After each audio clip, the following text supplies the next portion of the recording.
All right, good morning from the Holy Land, simulcasted as Messiah Hour. You can check us out at messiah.blogspot.co.il. All the shows that we do here go up on YouTube, and they go up on the Messiah Hour YouTube channel, as well as the blog, and give descriptions of our shows. So you can check that out as well. And again, what we're trying to do is, right now I do a show an hour a week on Fridays, and my goal is to do a show 5 days a week for 3 hours each day, because it's such a big topic. There's so much going on right now. 1 hour a week really just isn't enough. And so we're looking for sponsors for that to happen. I'm not talking about handouts, talking about if you have a company, business, charity, you could have your name on the show. We talk about what your company or charity or business on the show, and it's a great exposure because this is a worldwide show, and you have a lot of people listening to it, obviously. And people have been talking to me throughout the weeks going on with the score, different things that are going on. And one of the things that should be noticed is the miracles that are going on, the outright miracles. And, I don't know where to begin. There's hundreds of them, but one would be the towers, the Israeli towers. There was a rocket that was supposed to hit that. It would have been our version and Israel's version of a 9/11 had they hit. It would have been disastrous, and apparently a gust of wind out of nowhere knocked it away. And there's stories like that all over the place as well. Iron Dome is doing a great job, but if you look technically at the Iron Dome, there are things the Iron Dome is not actually capable of doing, and yet it's been doing anyway. So there's certainly, there's obvious open miracles, and then there's miracles if you look in a little more. There are miracles. The question then becomes twofold. One, if God's doing all these miracles, why are there any Israeli soldier casualties, any Israeli casualties? Why is it that it's over 50? That's one question.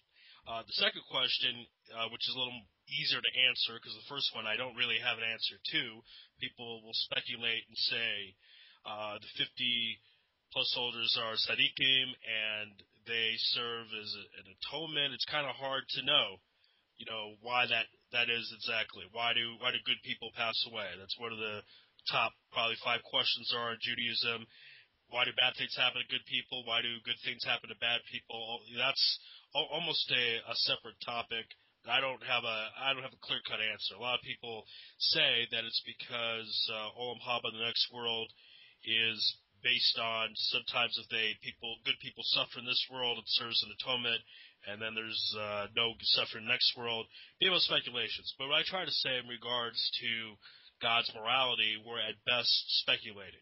We don't know why he decides certain things. We don't know why he cares about certain things. We're best speculating. What we do know is that he is very active in this war. That's pretty obvious. Then the question becomes, why? Meaning, if God controls everything and he is stopping the rockets from hitting us, who do you think is the one launching the rockets? We say it's Hamas, but who controls Hamas? Hamas is not independent of God. God controls Hamas. So, see, again, I'm going with a totally different angle that you're probably expecting or used to most news shows. Most news shows like to say, Hamas is evil, let's get Hamas. So I like to be speculative. I like to ask outside-the-box questions, especially if we're in the religious world. If we say God controls everything, then that means God controls Hamas. And that means God's firing rockets at us, and he's stopping the rockets at the same time. So the question is why? Why is he playing a game with us? Why go through all that trouble? So an answer I heard very interesting last night, I attended a mishmor last night at the Emek Learning Center, is that he's basically warning us. He is showing what could happen. And another thing about these open miracles, it's kind of a two-folded approach. One is that God's protected us. See how safe we are in Israel. Two is the understanding that Israel could have very easily been wiped off. Not just now, but the tunnel plan, if you guys don't know about that, Hamas, they have been building tunnels for a long time, and their plan was after Rosh Hashanah to pop out of these tunnels and go to different places of Israel and start a war. And had we not known about these tunnels, Israel probably wouldn't have lasted a month. I'm talking about the whole country. I'm not talking about patches. Another thing with this war is we become more sensitive to what's going on in the South. And let's be honest, I mean, I'll speak for myself personally. I was somewhat desensitized to it. I mean, the rockets weren't landing in Jerusalem up until a month ago. They were only in the South, and I'm in my own world here, and I don't really think about them so much. And even if I do find out about it, it's almost like a video game, or it's a TV show, or it's just something I read on the internet along with something else, and it's hard to really connect with them. But recently, it's been much more easier, obviously, with rockets being fired in Jerusalem, rockets being fired in Tel Aviv. I was doing a radio show in Tel Aviv. Ironically, the studio was in a basement, so it served as a bomb shelter, and a rocket went off during one of my shows. I didn't even know about it. Show was over. My mom called me and said, "Hey, are you safe?" I said, "What are you talking about?" But then I'm riding the bus back, and the bus had to stop because there were more rockets being fired. So that hit home a little more. And then the question becomes in regards to rockets being fired everywhere, that this is now affecting all of us, and this plan by Hamas to have these tunnels over the country was to affect all of us, not just one region of Gaza, the south in Gaza. And I'm not saying that if it was only one area, it's okay, but I don't think people realize how close we came to losing Israel after Rosh Hashanah. I mean, Rabbi Mizrahi talked about this. He was my guest last week. He talked about this in one of his videos. He said had the three boys not been murdered, I mean, Israel probably wouldn't exist. He thinks it was that close. Because the three boys were murdered, we then went in looking for the terrorists. We then found out about these tunnels. We then had been disarming these terrorists, arrested these terrorists, get more information about it, and it's led up to this war. When they fired rockets, we were able to have more of intelligence on the matter. So, again, but that again goes to these three boys. Their sacrifice saved all of us. But again, why did the three boys have to be killed at all? God could save all of us without killing the three boys. And that's almost again a separate topic. And whatever rabbi tells you on that, he's the best speculating because he's not in God's mind. I think it's important questions to ask. I think it's also important to understand that we won't have an exact answer. But till Mashiach comes, then we'll be able to explain more why bad things happen to good people, good things happen to bad people, all that kind of stuff. I've heard a lot of answers over the years. Some I thought were stupid, some I kind of liked, some I thought were okay. And you got to kind of decide for yourself what you're looking for as far as what type of answer you want to hear. Because if you keep asking enough rabbis, you'll eventually get the answer you want. So it's something to keep in mind, but it's obviously one of these questions that people are really asking a lot, and that's why I'm asking it. Why would there have to be any casualties on the Israeli side? So that's one thing to think about, is how close we came to losing Israel after Rosh Hashanah, and even in this war. Bill Maher, I have a kind of love-hate relationship with Bill Maher. He used to be host of Politically Incorrect on ABC. He made some really insensitive comments right after September 11th, calling the United States cowards for dropping bombs from the sky, and the terrorists weren't cowards. And that was really horrendous. He also had a lot of comments about Joe Lieberman, the senator from Connecticut, which were inappropriate. He makes fun of religion a lot. And obviously, I don't know if I'm the most religious guy in the world, but I am. I do live in Jerusalem, and I am Shomer Shabbat, so obviously I was offended by those comments. I didn't like them. But sometimes he says things that are very intelligent. And he had a great point a few weeks ago on his show, Bill Maher's show, which is ironically airs on a Friday night. I tell these people all the time, Bill Maher calls himself an atheist, and he's got a huge following of other atheists, but he's really Jewish. His mom's Jewish, and he kind of serves as the atheist rabbi. He has this show, Real Time with Bill Maher on HBO, Friday nights, and people come. It's like that's his shul. That's a synagogue. He's the rabbi of the atheists, and the atheists listen to him, and he gives them a lecture on morality in the atheist world. Because there is a concept that Jews are or goyim, light to the nations. So whatever they do in whatever area they do, it's like they're the rabbis. Even if they do something bad, even if they do something that's anti-Torah, they're the rabbis of the anti-Torah world. So it's kind of freaky. I mean, the Gemaras and Talmuds all over that, saying Jews are at extremes. They have the power to do really good things, and they have the power to do really bad things. And Bill Maher's done a lot of bad things and said a lot of bad things. But he did say something good a few weeks ago. He talked about that Israel has to be 8-0. It has to be undefeated in wars. If they lose one war, that's it. They can't go 8-1. He said, Team Hebrew's got to win every time. His speculation was the reason why Israel's so successful in wars is because they have really good scientists. And the Nobel Peace Prize count, I think, is 130 for Jewish people and 2 for Muslims. And that was his personal theory, or whatever. There's plenty of good scientists in the United States, and the United States has not done so good in wars pretty recently. The Second War in Iraq was a disaster. Vietnam was a disaster. The United States really hasn't won a war in about 60 years. You could say 1991 with the Gulf, but nothing really got finished. Saddam Hussein left Kuwait a bit alone, but he was still in power for another 12 years. So I'm not sure how much you would call that a military victory. And the United States has great scientists. So I don't know if that's really such a good answer to say that Israel's got better scientists and that's why they win. You could say it's part of it, but like I said, if you look more research into the Iron Dome and what the Iron Dome is supposed to do, based on what it actually is doing, you could see there's something divine going on. So, again, and I don't want to speculate. There was a common story that was told during the 1991 situation in Israel when there were 39 bombs dropped from Iraq into Israel. And a lot of people tell that story, and they say, well, there were no casualties, well, except for one, a guy that drove a car into Bnei Brak. I mean, there are different stories. One was he drove a car into Bnei Brak on Shabbat. He played a lot of music. He was warned not to do it, and then he died of a heart attack when those Scud missiles were being launched into Israel. And then the other story is that he sold pork. And people like to say, see, there you go. He did something bad, and God punished him. But as I talked about, you see all the time good people getting punished. So I don't like speculating because it doesn't really work. We see those contradictions all the time.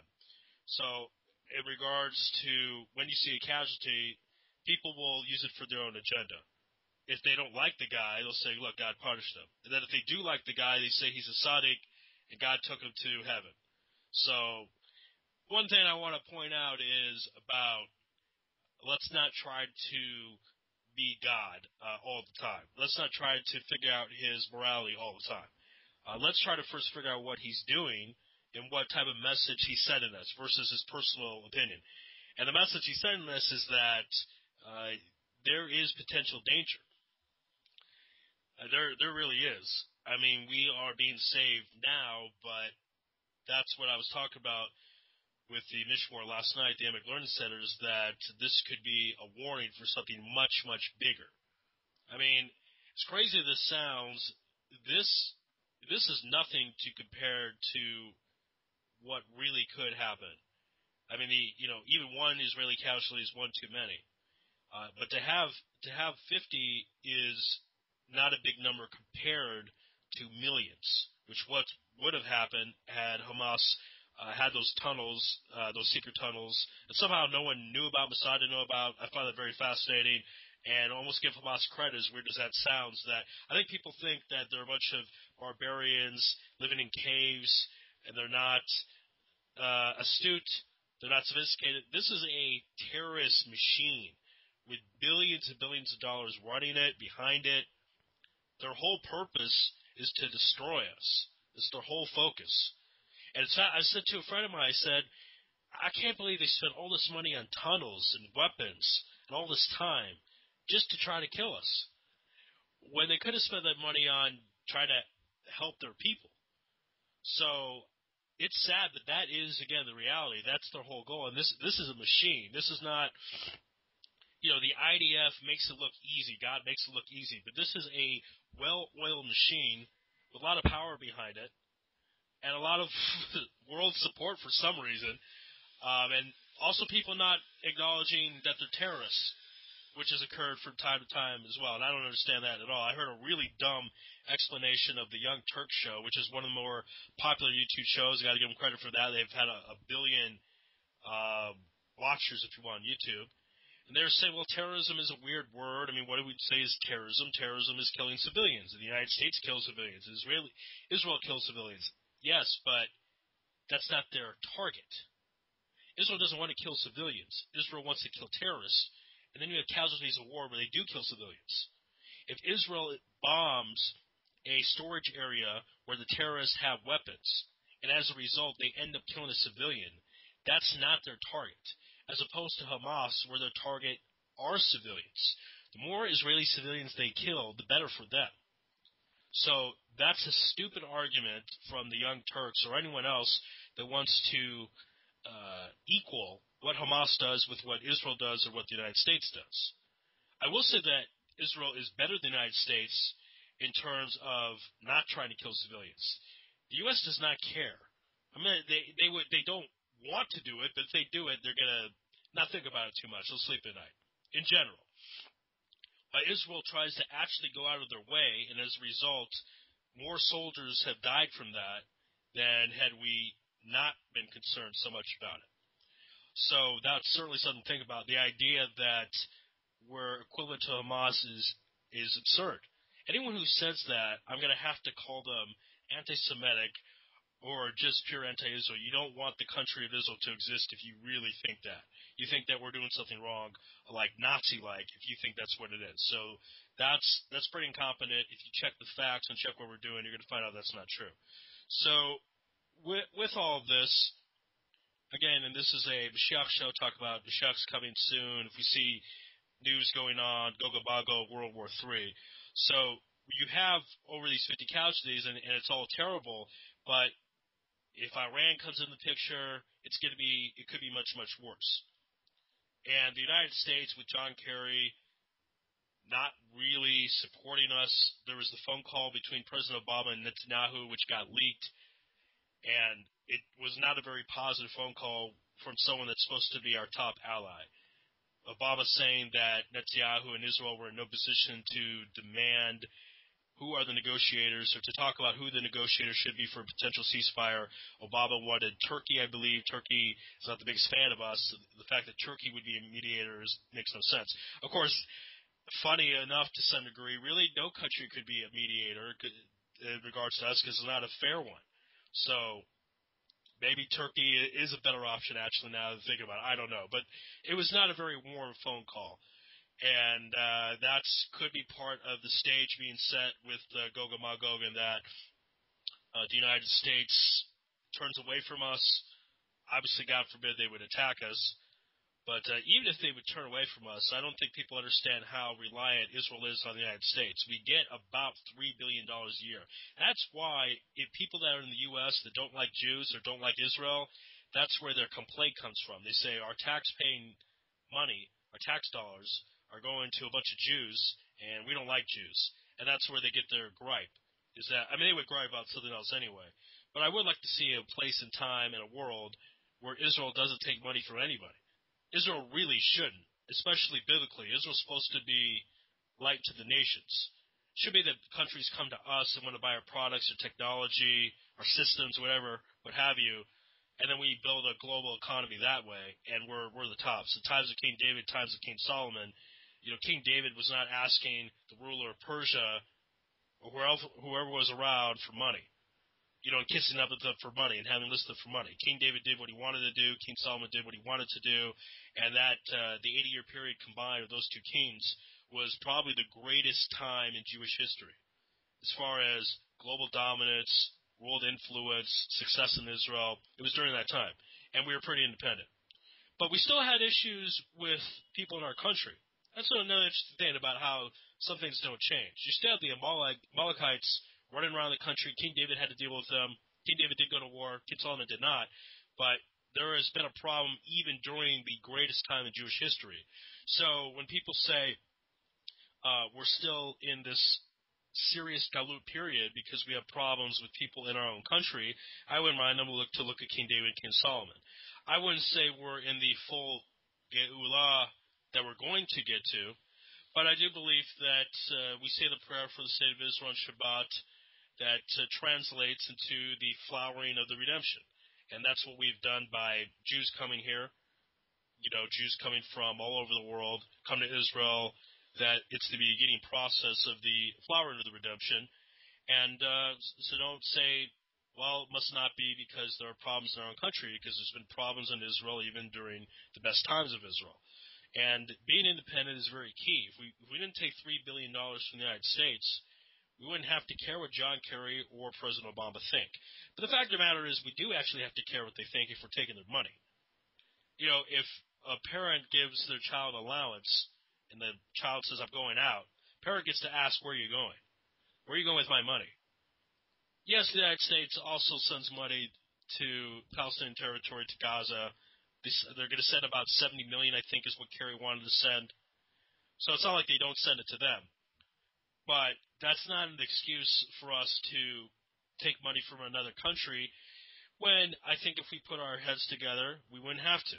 There's that great video about Bill Gates talk about how wonderful Israel is, and all the technology and the explanations essentially why. There's a book, Startup Nation, where we have all these businesses per capita. We have more businesses on the NASDAQ than any other country by far. We have all these things going on. I think we put our minds together. We figure out a way not to waste things, waste resources, waste time. We have a 10% unemployment rate. And a lot, there are lazy people that don't want to work, and they either need to do something productive for the country or leave. But there are a lot of people that do want to work out of the 10%. And the fact they don't have jobs or that the jobs are so low paying is a problem. That's why you have a lot of good people that leave Israel. So someone smarter than me needs to fix that. I'm not smart enough to fix that, but I am smart enough to say it on the radio. I know how to do that. And 10% unemployment rate is really not acceptable in a country of Jews. Someone needs to figure out a way to get those people jobs. I know in my personal experience, I used to work in construction, but construction is a very shady field, and I stopped working in there. But there are a lot of Jews that like building the land, and they like doing construction. So we need to work on more morality. I'm certainly not perfect, but I think it's something we have to work on, and we have to work on our minds so we improve the country, and then we don't have to take money from the United States or listen to Obama and Kerry. And keep in mind, you can't always blame someone else. You got to look inward. You don't have a problem inward, you won't have a problem outward. We're going to take a break. On the other side, we're very excited to have on Rabbi Simmons. He's the founder of Honest Reporting, because this war at the end of the day is much more of a media war than a physical war. And we'll talk about that on the other side.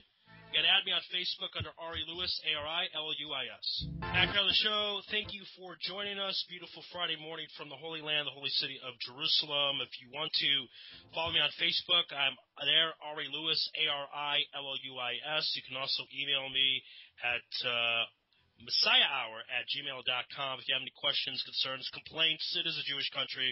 Complaints are fine.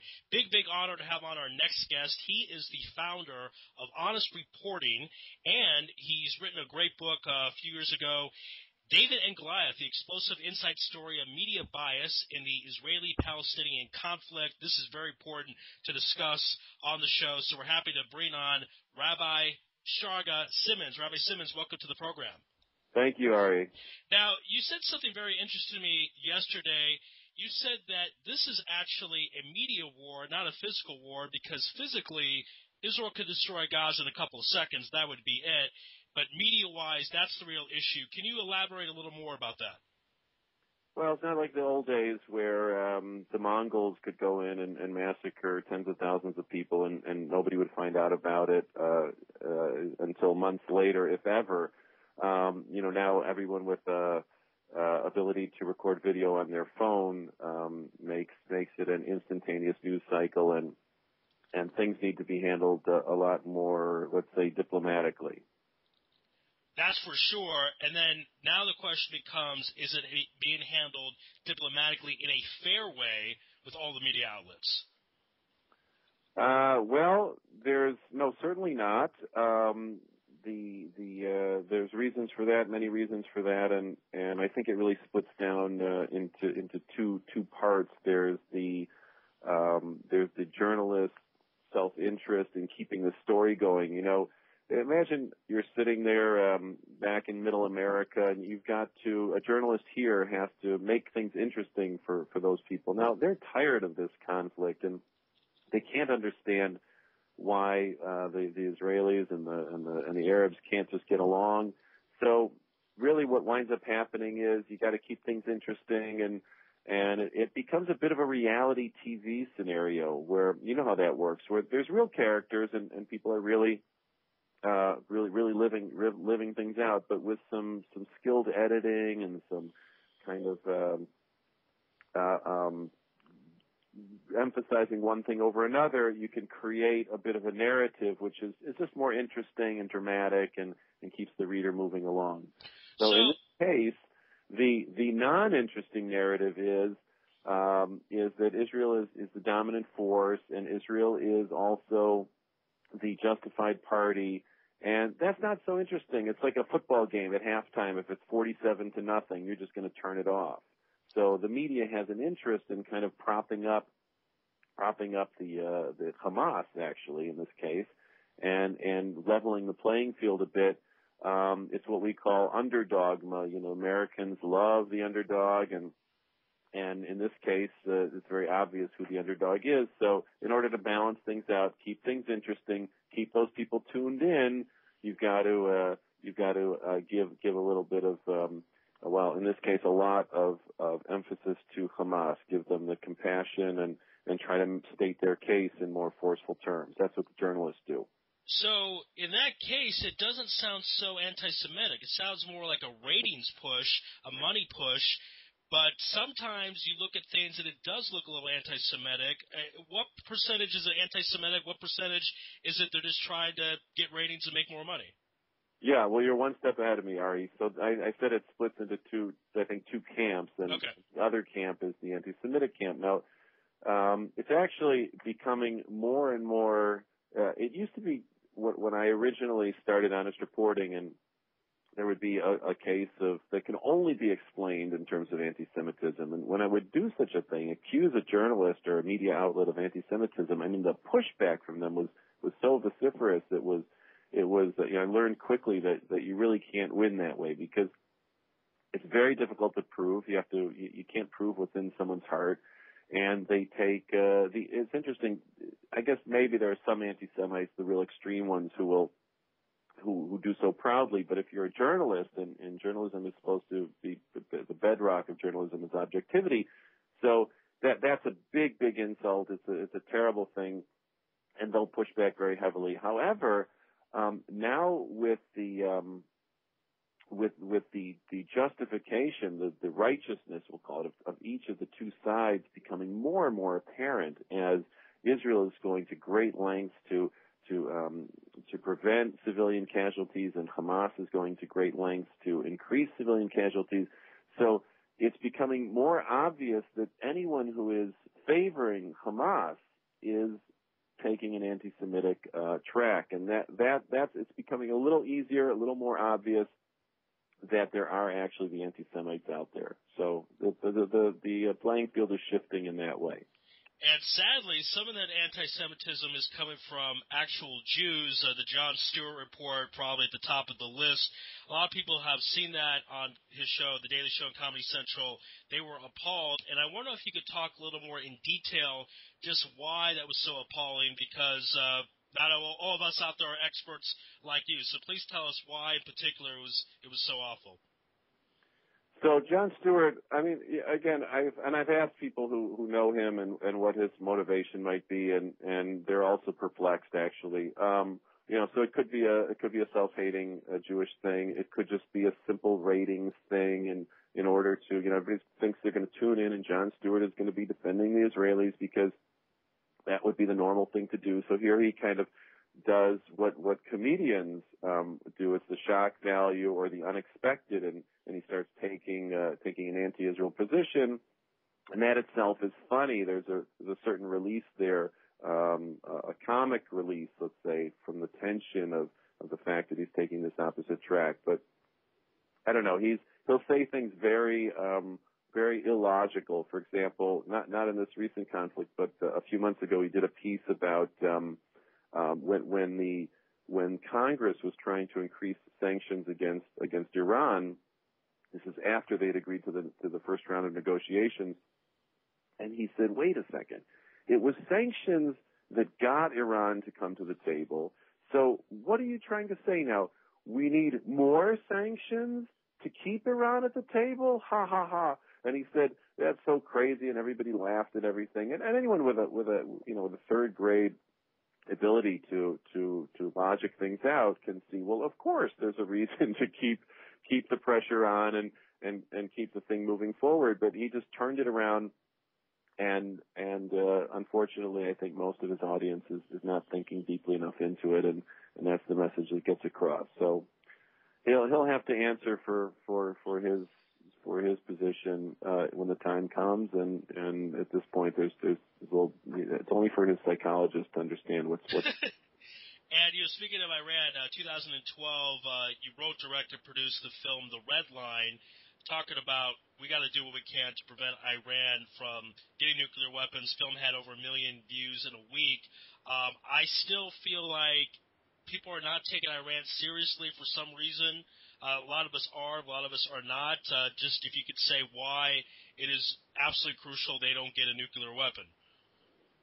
Well, unfortunately, what I contend is anything that happens is just a distraction from the big elephant in the room, which is Iran and its nuclear weapons. So I think that probably a lot of this current conflict in Gaza is Iran instigated.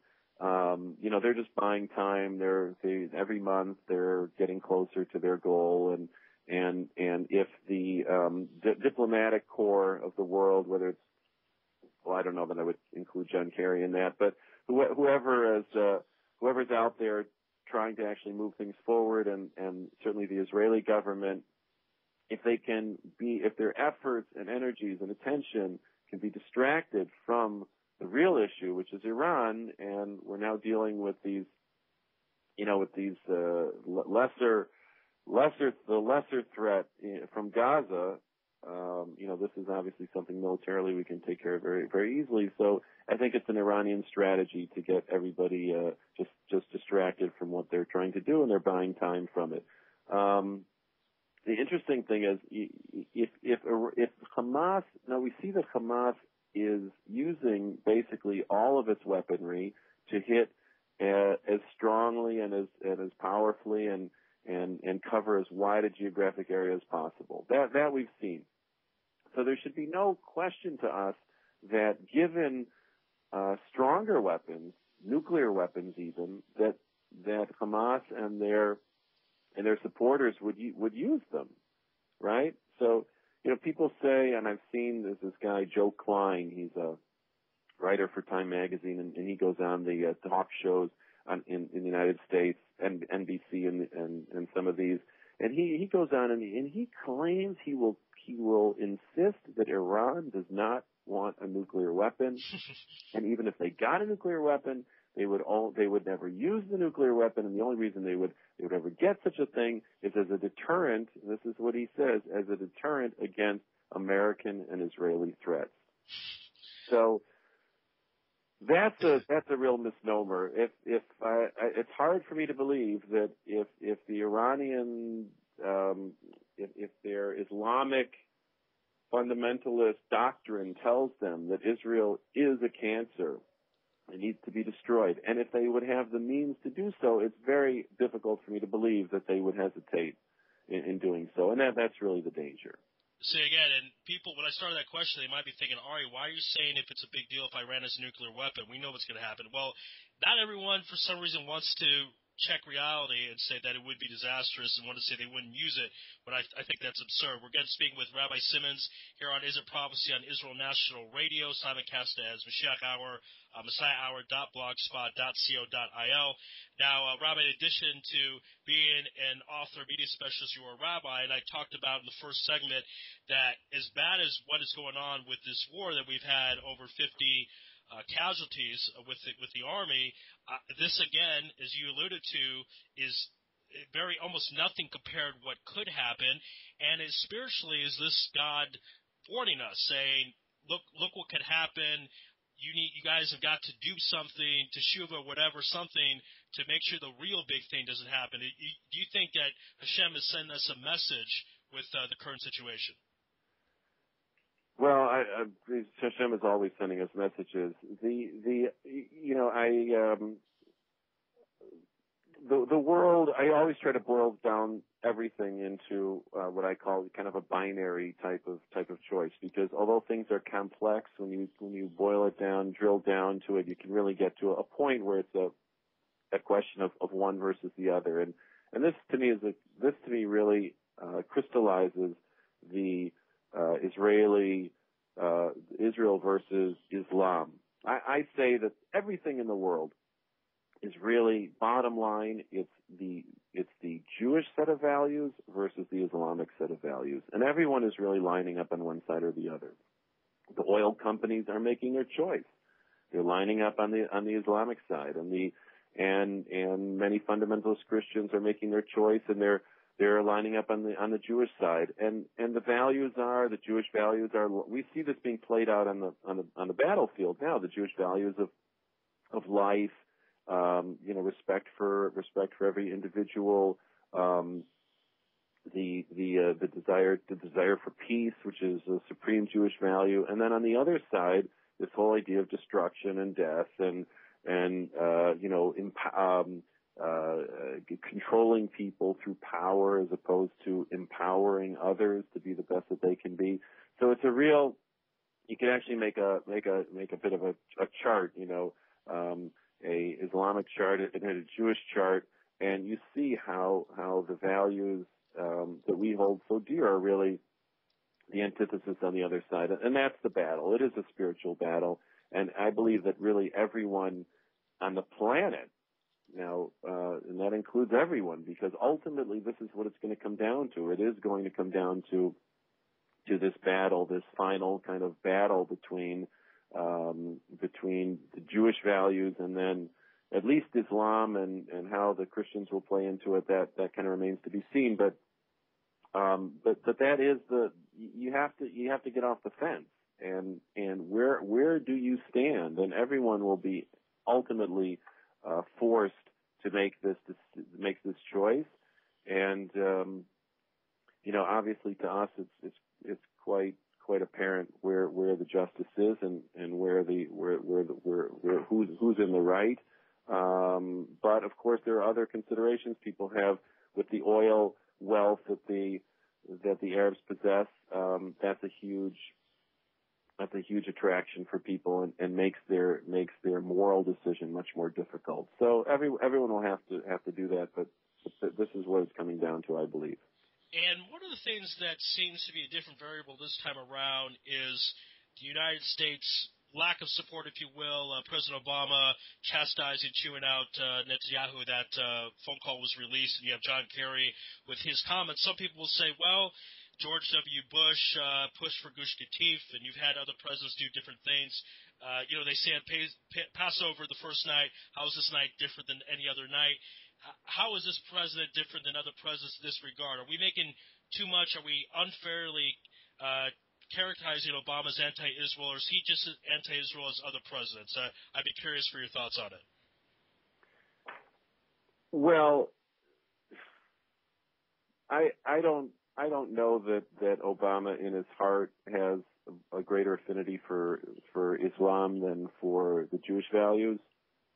But it seems that that's being expressed in certain ways, starting with the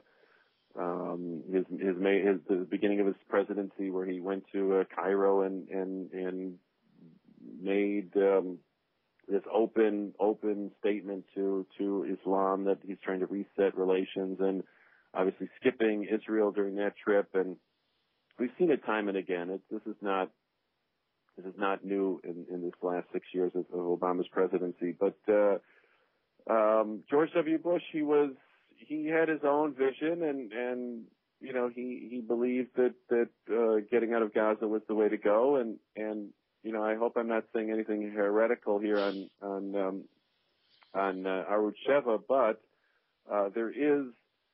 Let's put it like this: I think the international push to get us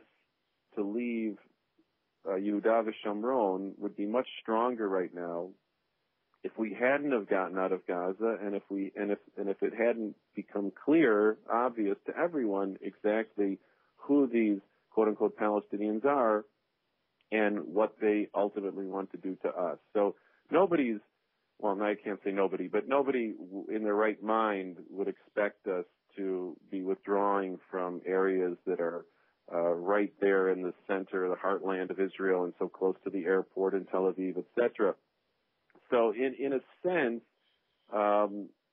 Gaza, getting out of Gaza has served us in the sense that we have a really strong argument for hanging on to Yehuda v'Shomron, which is no small thing, because otherwise we'd just be pressured to get out of there as well. All right, Rabbi, a few minutes we have left with you, and I want to go back to the media's influence from the American president perspective, because when you looked at President Obama, I don't know if this is a nice thing to say, but it seemed like the media kind of helped him get elected. I mean, he had a 23-minute conversation with David Letterman on his show before the 2012 election, and Romney did not get the same. You had even Hillary in 2008 questioning. The media was a little softball towards him, and I bring this up because whoever the president is in the next 2 years, obviously that's going to have an effect on if they allow Iran to get a nuclear weapon, if they hadn't got one by then, and they very well could. Do you see a media push towards any particular person to be president, whether it be Hillary Clinton, would it be somebody else? Do you get a sense where the media wants to go, in what direction, for the 2016 election? Well, I think the figures showed that 90% of American journalists voted for Barack Obama. So there is a built-in bias over there, as much as anyone would like to deny it. I mean, it's just borne out in the voting records. So having said that, it's amazing that any Republican could ever get elected. And what it really happens is, if you can envision what the midpoint, the center point of the American public is politically, and what happens is the media, because they're skewed to the left, actually, pulls that middle to the left, and skews the whole thing, distorts it, and that's what winds up happening. There's a built-in advantage. Hillary's on a major role. It's hard for me to imagine anyone could stop her. I think the only quote unquote hope that the Republicans have is, if you remember back in 1980, when Jimmy Carter had served his 4 years disastrously, and there was a Republican candidate, Ronald Reagan, who was waiting in the wings and could really capitalize on that, capture the imagination of the country, and really do some wonderful good that he did. So you have, going to 2016, you'll have 8 years of arguably a disastrous Obama presidency, both in terms of foreign policy and domestic policy, economically, the the botched Obamacare, the lack of movement forward with immigration. There's so many areas. I mean, just one after another. So if the Republicans had a candidate that was really viable, I could see that they would be able to capitalize on the failures of the Democratic Party and actually get into power, into the White House. Right now, I don't believe we have that candidate. All right, Rabbi Simmons, saying it like it is. Before we let you go, of course, in addition to being the founder of Honest Reporting, you wrote the great book David and Goliath: The Explosive Inside Story of Media Bias in the Israeli-Palestinian Conflict. Where can people pick up that book?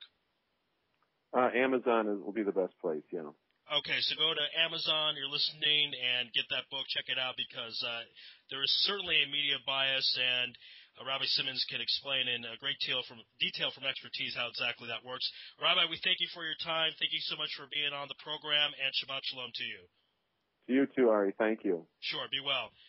All right, that was Rabbi Simmons, again, the founder of Honest Reporting, and the author of the book David and Goliath. We're at the end of our program for today. We want to thank everyone for listening. Of course, you can find the podcast of this show, Messiah messiahhour.blogspot.co.il.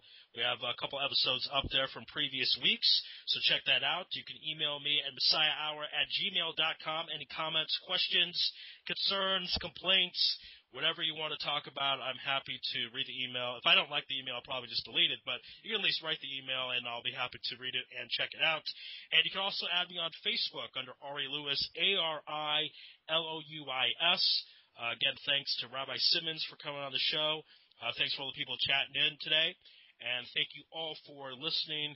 Of course, it will be interesting to say the least. Everyone stay tuned. We'll be on next week, Bezrat Hashem, God willing, Friday, 7 in the morning, Israel time. That's it from the Holy Land. I'm Ari Louis, and Shabbat Shalom.